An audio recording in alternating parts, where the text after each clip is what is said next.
আসসালামু আলাইকুম। Painless coding এর পক্ষ থেকে আপনাকে জানাই স্বাগতম। এইচটিএমএল সিরিজের আরো একটি নতুন ভিডিও নিয়ে আপনাদের সামনে হাজির হলাম। আজকে আমরা দেখব ইনপুট ট্যাগ, যার টাইপ বক্স। আমরা চেক বক্স ইউজ করি কেন? যদি আমরা ইউজারের কাছ থেকে দুই তিনটা ফিল্ড সেম টাইপসের দুই তিনটা ভ্যালু আমরা যদি কালেক্ট করতে চাই, তাহলে সেক্ষেত্রে আমরা চেক বক্স টাইপ ইউজ করি। যেমন আমি এখানে একটা লেভেল বললাম,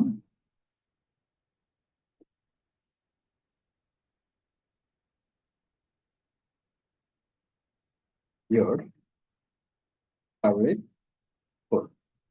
তার মানে প্রিয় খাবার অনেক কিছু থাকতে পারে।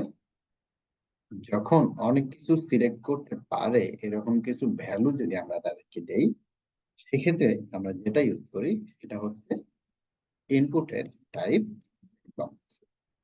আমরা এখানে বললাম, আরেকটা লেভেলে করলাম, এখানে বললাম ম্যাঙ্গো, পরে যাচ্ছিলাম ম্যাঙ্গো। তাহলে আমি এটা ইনপুট ট্যাগ হিসেবে কি দিতে পারি?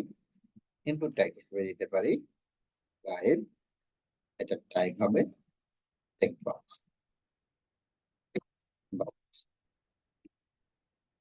এটার ভ্যালু হবে, ভ্যালু কি? ভ্যালু হবে ম্যাঙ্গো। এখন এই যেহেতু ফর ইউজ করছি আমরা, তাহলে আমরা কি করব? আমরা একটা আইডি ইউজ করবো, যার ভ্যালু সেভ দিয়ে পেজ রিফ্রেশ করলে আমরা দেখতে পারবো ইওর ফেভারিট ফুড ম্যাঙ্গো। তার মানে আমরা এখানে সিলেক্ট করতে পারতেছি ঠিক হচ্ছে, হ্যাঁ ফেভারিট ফুড ম্যাঙ্গো। আমরা একটু ব্রেক দিয়ে নেই, এখানে কন্টেন্ট দেখতে সুন্দর হয়। আমরা এটা করে দিলাম একটা break। তাহলে আপনার কি হতে পারে? আমি আরেকটা লেভেলে বললাম, এখানে বললাম ব্যানানা, বললাম হচ্ছে ইনপুট টাইপ চেকবক্স, আগে দিলাম ব্যানানা, ভ্যালু দিলাম, এটার ভ্যালু হচ্ছে ব্যানানা। সেভ করে পেজ যদি আমরা রিফ্রেশ করি, তাহলে আমরা দেখতে পারবো ইউর ফেভারিট ফুড কি, ব্যানানা অথবা ম্যাঙ্গো। আমরা ফেভারিট ফুডের পরে আমরা একটা ব্রেক দিয়ে দিচ্ছি, ফেভারিট ফুড। এখানে যদি আমরা একটা ব্রেক ইউজ করি, তাহলে দেখতে আরো সুন্দর হবে।